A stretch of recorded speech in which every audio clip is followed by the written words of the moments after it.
My name is Gunawan Prihandana from Universitas Erlangga, and today I would like to share my work about the design and fabrication of a water potable system. Before I start the explanation or presentation about the potable water filtration system, so let me explain the background of this research. So as we know that Indonesia is one of the largest country in terms of the population. So because of this, some people they need to stay in the city and some near the city, or some people also they have to stay in the remote area. That will going to be makes them very difficult to get the water, clean water from the center of city, because it's like you need to distribute the water from the city to the deep island. Indonesia has like more than 18,000 island, and some people live in this area. They have a very not so good quality in terms of the water can be consumed. Some people they have like a brown water. Some people they have like a brackish water. Some people they have very clear water, but it has something like a chemical in the water. So in order to help this situation, we came up with idea how we try to fabricate some like a potable water system that will be helpful for them or people in the state in the very rural area.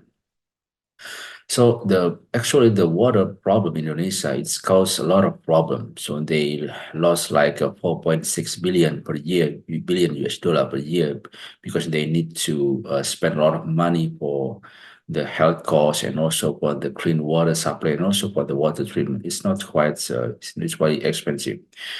And also, as we know it, that children die from diarrhea is a lot. It's very a lot, and more, even more than people children die because of the malaria, measles, and HIV combined.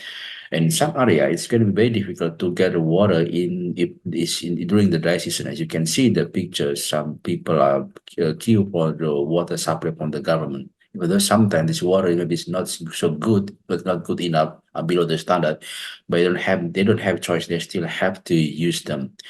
And if it's very difficult for the government to make sure that this water clean, because the transportation, the pipe system maybe is also damaged during the distribution.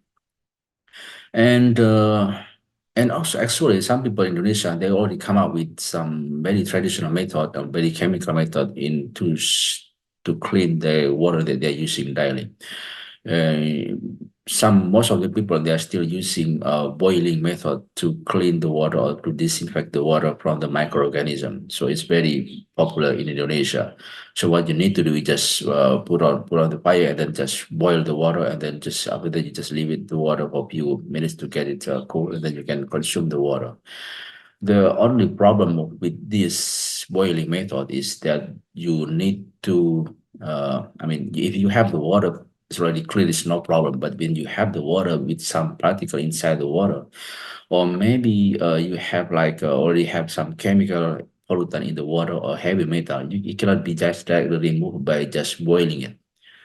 So some particle will stay there even though you are already boiling many times. So the particle will stay there, it won't be removed, it won't be eliminated, the particle there. And if you still consume this water, it's going to be damage your internal organ. And also, this chemical also cannot be removed, the heavy metal cannot be removed. And in order to boil the water, you need a lot of fuel and also the cooking equipment. So it's not so easy actually, but you need a lot of preparation to boil the water.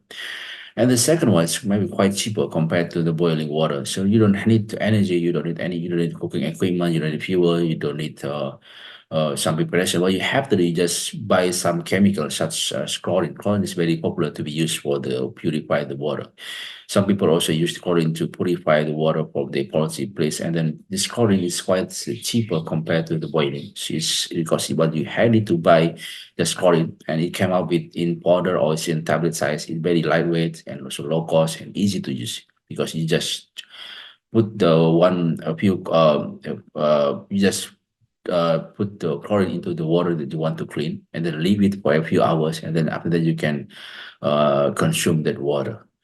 But coin also have some little problem here. If we don't properly use if we use inappropriate amount of coin, it can be damage our internal organ or even cause death for the people.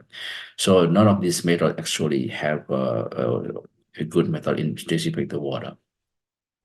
And third one, people already use the advanced method already. Some people they are using like activated carbon. So activated carbon is very easy, very good to clean the water by using the already the porosity in the surface. And some people they use a ceramic also. Some people they use the membrane. So I will explain one by one of this method they already be used for the water purification system.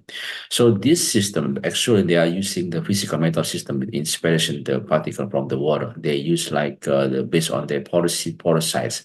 So the porous size will allow smaller particle than the pore size to pass through the pores of the membrane, ceramic or carbonatic, but they will reject the bigger particle to pass through the pore size. So in order to this, you need to control the pore size of your filter. For example, you need to make sure that the ceramic has very small pore size, so it will not allow bacteria virus pass through the ceramic filter. So most of people they are still using these three type of material. So which one is best? Which one is easier? Which one to make? Which one is economics? I will explain later in the next slides. So first, let me explain about the activated carbon powder and carbon block. Some people they are still using the activated carbon powder in filtering the water. It's quite cheap actually. What you need to do is just put the powder into in your filter, and then you just distribute the water through the system, and then the micropores of the activated carbon will catch the dirt, the microorganism, the bacteria from in the water, and then the water just pass through the pores of the activated carbon, and then you can collect the permeate one, or you can collect the clean water from here. But the only problem with this problem is there are some space between the powder itself. So, for example, one powder with the other powder, they cannot properly attached, they're properly connected. So there's space between them. And this space give some bacteria or dirt or colloid pass through between this space. Therefore, in order to solve this problem, some researchers they're trying to make what they call activated carbon block. Activated carbon block is like the compacted one. What they do here is like they just mix activated carbon powder with, for example, the bonding agent.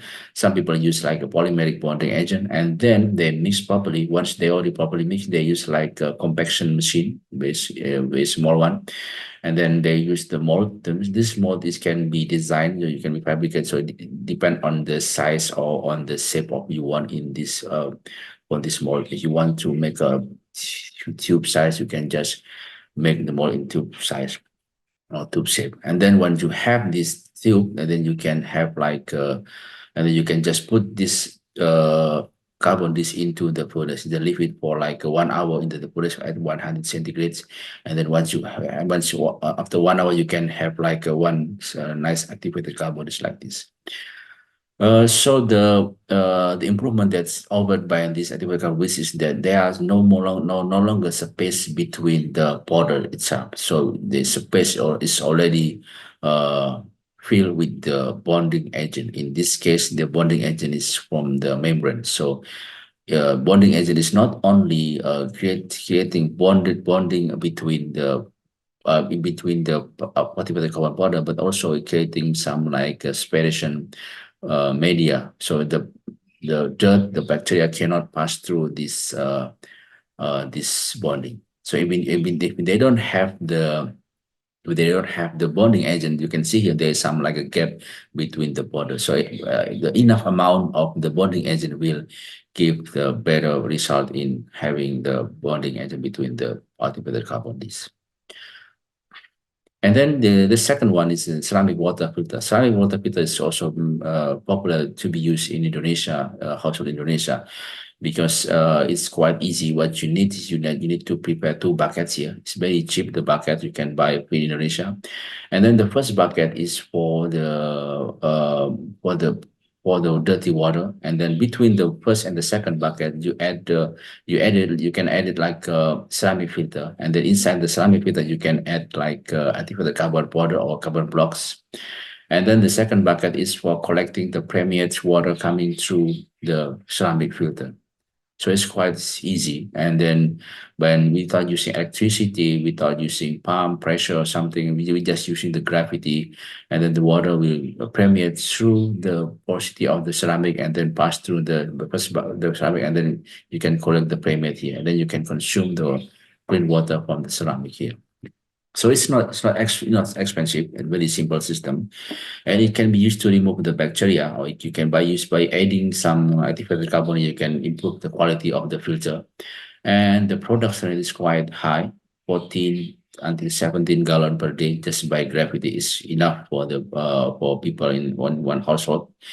But the problem here is not effective against the virus, because virus can still pass through the ceramic filter here, the ceramic porous filter, and it cannot be used to remove the chemical contaminants. So we are not if you have the salt water source from the it has already contained with chemical, you should not use this system to clean your water.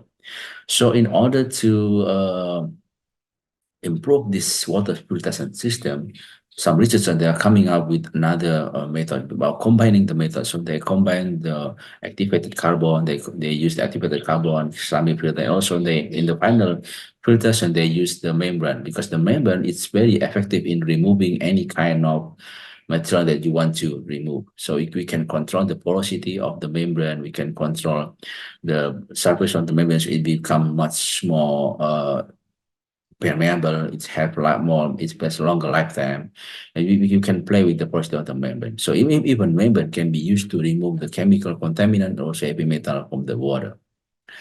Okay, before I explain about how we're going to utilize the membrane into the system. So first, I would like to explain about the membrane itself. So membrane is working by using the pores in or infiltrate the molecule in the water, the dirt in the water, the contaminant in the water. So they have like pores. They have many pores inside the membrane itself. So the membrane has like two layer here. Yes, you can see here the first layer is the supporting layer, and the second is diffusion layer. So supporting layers is like a bigger hole here, like finger-like structure here. So there's no spiration, there's no filtration happen in this layer. So the filtration is only happen in the diffusion layer here. So the supporting layer is only just support the membrane, so it make the membrane becoming much stronger than without using the supporting layer. So the mechanism of the membrane in spirating or in cleaning the water is based on type mechanism. The first one is molecular sieving. Molecular sieving means like this is the porosity of the membrane. So the pores of the membrane will only allow smaller particle than its pores to pass through the membrane. But the bigger one, they cannot go through the pores of the membrane. So this is why they call it the molecular sieving. And the second one is by using the solution diffusion. It's quite different than the molecular sieving.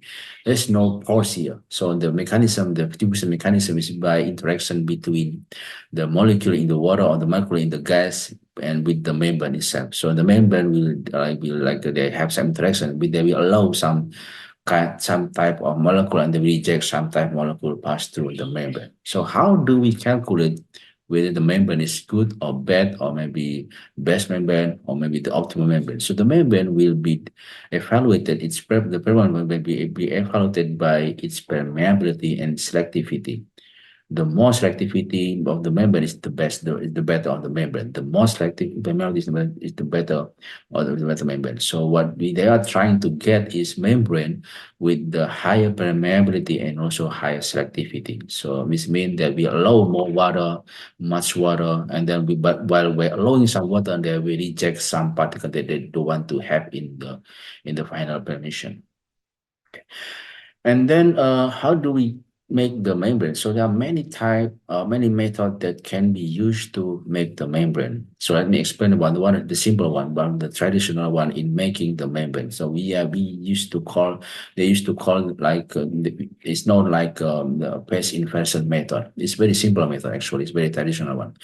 So first, what we need to do in this phase inversion method, we need to prepare the dop solution or membrane dop solution. Membrane dop solution means like it's like a solution where the membrane dissolved by a solvent. So we need to add the polymer and solvent into like a laboratory lab or glass jar or beaker glass, and then we just let the polymer dissolve maybe around like 12 hours. And in order to improve speed up the process, we can stir the dop solution, or we can also heat the dop solution here.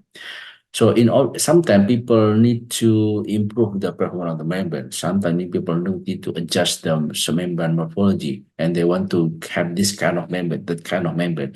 So what they have to do, they can add some additive. Additive is coming. Additive is can be some of the additive that people use is like activated carbon, hydroxyapatite, or even sometimes they use like silver nanopowder into this polymer solution.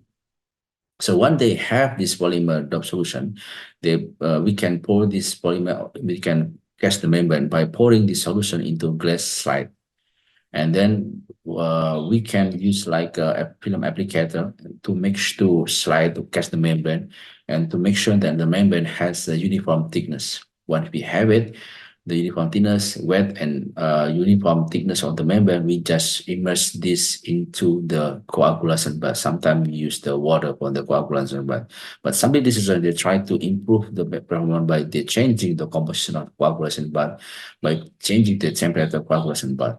And then after leaving the coagulation bath for like 3 hours, and then move to the second bath. In the second bath, the membrane will the second part is to make sure that the NMP solution is the solvent properly removed from the membrane by leaving it here for like 24 hours.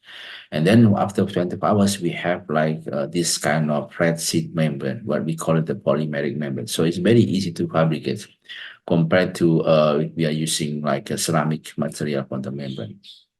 Okay. And then once we have it, so what's the application of the membrane actually? So membrane can be used in many different areas. It can be used for the protein expression. It can be used for the hemodialysis, hemofiltration. It also can be used for the water treatment. In this session, I would like to explain about how the membrane can be used for the water aspiration. So membrane is very effective in removing this colloids, virus, chemical contaminant, heavy metal, or from water based on the pore size or CP. As you can see here, we have like a sample for dirty water, and then we try to and then we filter this water by using this membrane. This is the membrane, and then the water has become very clear like this. So this is some colloid or some dirt, some particle, and that's rejected by membrane and stay in the membrane or in the membrane surface. So if we try to compare the membrane, polymeric membrane with the other material on membrane material such as ceramic, is there some different purpose or different method. So for example, if the polymeric membrane give much benefit compared to ceramic, but it's very easy to fabricate, so the technology is very cheap. You don't need a high temperature, high pressure to make the membrane, to make the in case you want to make the ceramic membrane, you need to high pressure, high temperature to make the ceramic membrane. But the polymer, you don't need that kind of technology. You just need the water, solvent, and then just dip it, and then you have the nice flat sheet membrane. So also the membrane is very easy to be used. So you can modify the membrane. You can make it into the spiral bond module membrane. I will show you the next slide. It's very easy to be shaped, or we can be to be changed to any type of form. And it also very cheap, so it can be used like for 1 year. It depend on the water source. If water source is quite medium level, you can use like a 6 month to 1 year. And it's very simple installation and very minimal maintenance compared to another material for the filtration system. So, and then once we have the flat sheet membrane, what should we do now? So before I already explained how we prepare the solution, and then how we prepare the drop solution by heating it, by stirring it, and then how we make the flat membrane, cast membrane into the flat slide, and then use the applicator here to make the flat membrane. And then when we have the flat membrane, we need to make it into we need to make sure that this flat membrane can be utilized into the water filtration system. If we only have the flat membrane, we cannot do anything with it. How are we going to filter the water if we only have like a flat membrane? So we need some kind of tool, we need some kind of method. How are we going to utilize this flat membrane?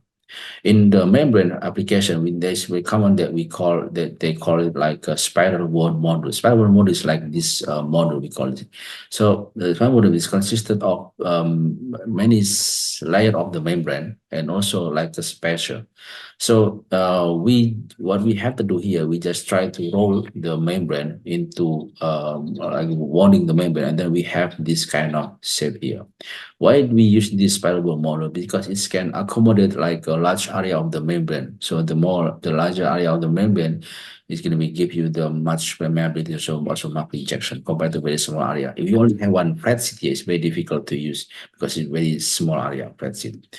So the the dirty water we pass through the membrane here. Between the membrane, they are special, and then due to the pressure inside this membrane and inside the layers of the membrane, the water will pass through the membrane, and then we goes to the internal inside the tube here, and then the tube, and then the water from there will go to another direction, and then we can get the clean water here. So it's very simple mechanism actually. And then why we in this research in our project, our prototype, in our potable water filter, we use microfiltration. So actually there are many type of the membrane: macro, micro, ultrafiltration, nanofiltration, reverse osmosis, and membrane. So for our system, we choose microfiltration because microfiltration is already can remove the bacteria, also remove the sediment, and it has very high permeability compared to water permeability compared to another filtration membrane. And it's mean that it's mean that we don't need additional equipment to push the water through the membrane. Because when you use like a reverse osmosis membrane or another filtration membrane, we need a special equipment like a high pressure pump to distribute the water, to push the water through the membrane, and it's going to be a lot of electrical consumption to be used there. And also, the permeability is very very low compared to the microfiltration here. In order to increase the lifetime of the microfiltration, some people also try to try to install the macrofiltration. The macrofiltration has a bigger force compared to microfiltration, but it can only be used to remove the sediment, so it cannot be used to remove the bacteria. So it's good to be used as the pre-filter. So how are we going to use this microfilter for the potable water system? So in order to use this microfilter, there's some requirement.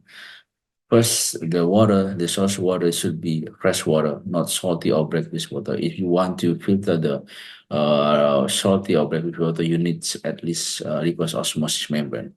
And the TDS or total dissolved solid of the water should be less than 500 ppm, and also it does not contain heavy metal. What if you have heavy metal? What if you have like a hot water in your water? What if you have hot water? So we can use another type of absorption system combined with this membrane. So it can be used to remove the heavy metal and hot water before we go to the membrane. So we already have some kind of experience in sending our units to another area in Indonesia. Some people they having problem with the hot water, so we can use like a special like a treatment. They can treatment to make their waters to softening their water. And some people they have also problem with the color of their water, so they can use like a microfilter also, and also they can use some additional absorption meter like a carbon activated carbon. And what about if only be used for the directivity, like it's not for the consumption? So like this picture, they use only for taking a bath. So what they had to do is they can use the macro filter. It's much better in removing. It's much better in terms of permeability, and they don't need to. They don't care about the bacteria here. What they need just to remove the colloid here. So it's not because not for consumption. It's just not just to try to remove the quality here. So this is the type of the filter that we already have sent to some other area in Indonesia. So we also have like a program by collaboration with the Universitas Gadjah Mada and Universitas Airlangga. They send some students in the rural area so they can use our filter to help the people in there. So in the case of the emergency, we have also sent some our filter to Palu and Donggala in 2018. So is there any other benefit by using this? So in this time, this slide, I would like to show you how we got going to how, the specification of our filtration system. So we are in this portable system, we are using the microfiltration type because it does not need additional equipment such as water pressure pump. And it's based on the pressure, the gravity. If you have like you just put or you have a water tank, uh, maybe like a 4 meter above, so it's going to be easier for you to get the water push the membrane. So the maximum pressure of the filter here is like a 4 bar, and it can filter like 6,000 to 8,000 liters, depend on the water source. Of course, if you have a medium water source, you can have much longer lifetime of the membrane. The flow is about 3 or 18 liter per hour, depend on the equipment that you have. You're just using water pressure from the tank above, you can get like a 3 liter per 3 to maybe like 5 liter per hour is very is enough for the water consumption in the daily activity. And okay, and then I would just like to show you the video how we are going to what we did with this membrane, how this membrane removing the dirty water. So in this video, we we are using humic acid as representative of the dirty water. So this is the humic acid solution. So this is our filter here. Okay. And this is for the premier water after pass through the filter. So the pump is push the water, the acid water into the filter here. Then the pendant water will go to the second water here.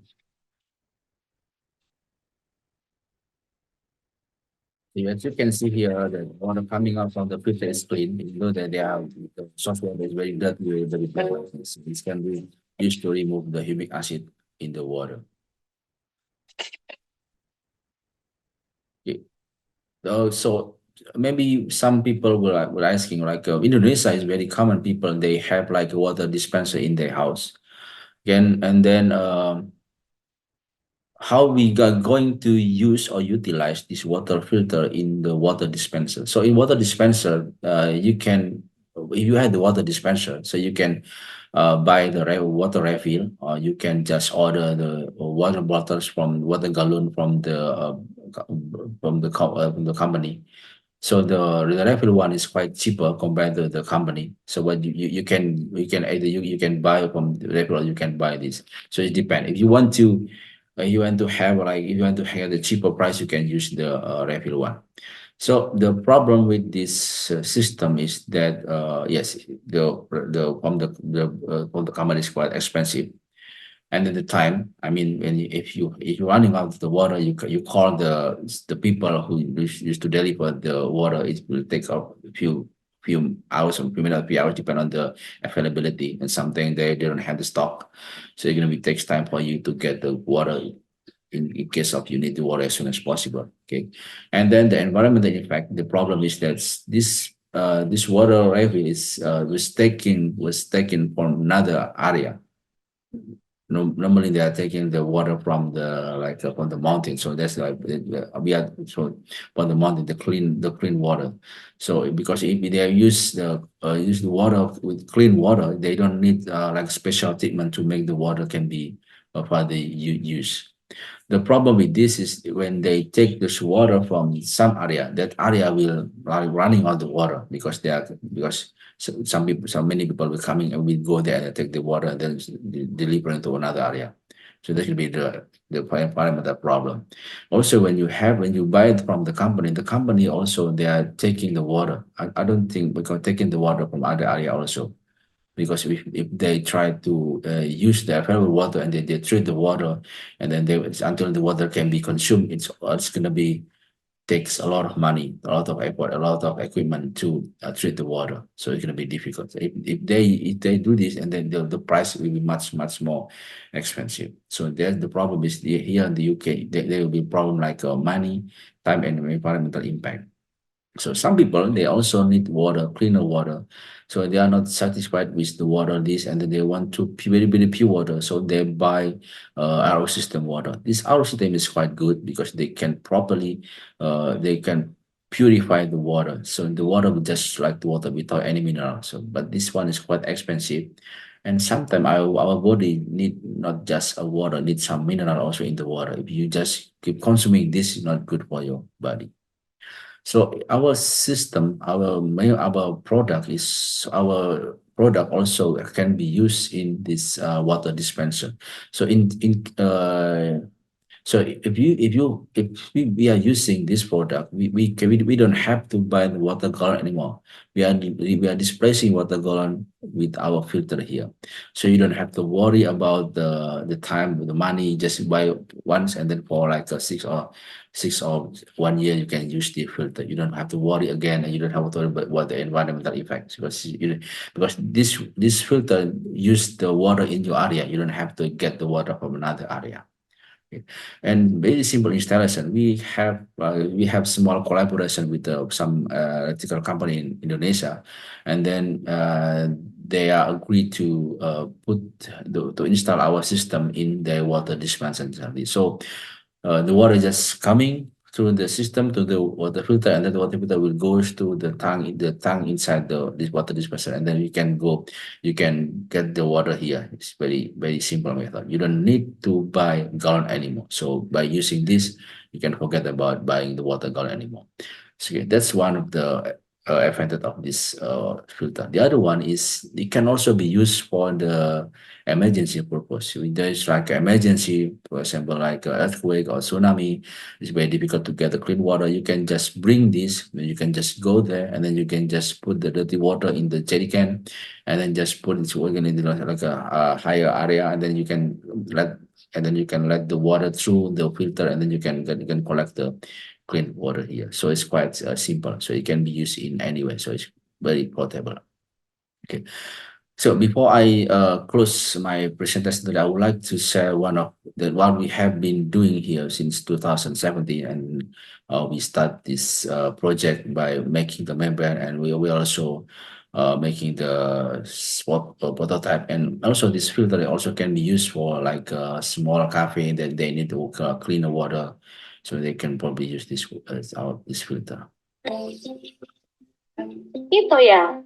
Dengan produk filtrasinya, berkomitmen untuk menyediakan akses air bersih kepada siapa saja, kapan saja, dan di mana saja. Proyek pengadaan air bersih ini dimulai pada tahun 2017 melalui program pengabdian masyarakat di daerah Kulon Progo, Yogyakarta. Daerah tersebut mengalami krisis air bersih pada saat musim kemarau. Itoya menggunakan teknologi membran yang dikombinasikan dengan teknik absorpsi untuk pencirian air tanpa bahan kimia, tanpa listrik, dan tanpa pompa tambahan. Itoya mengajak masyarakat untuk kembali menggunakan air tanah milik sendiri dan ikut berpartisipasi dalam program konservasi air tanah supaya generasi selanjutnya masih memiliki akses air bersih tanpa batas. Itoya selalu hadir untuk solusi air bersih Anda.